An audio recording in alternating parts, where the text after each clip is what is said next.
Hi everyone, in front of me I've got NOKIA XR20 and let me share with you how to check IMEI and serial number on this device. So actually we've got two different ways to check those numbers. The first one is using a dialer and a secret code, and the second is using the settings, and of course I'll show you both.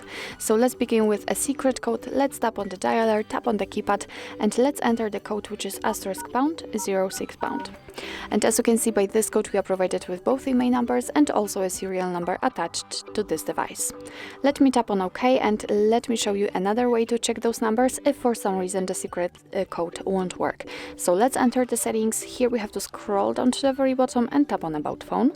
And here, as you can see, after scrolling down a little bit, we've got both IMEI numbers for both SIM slots.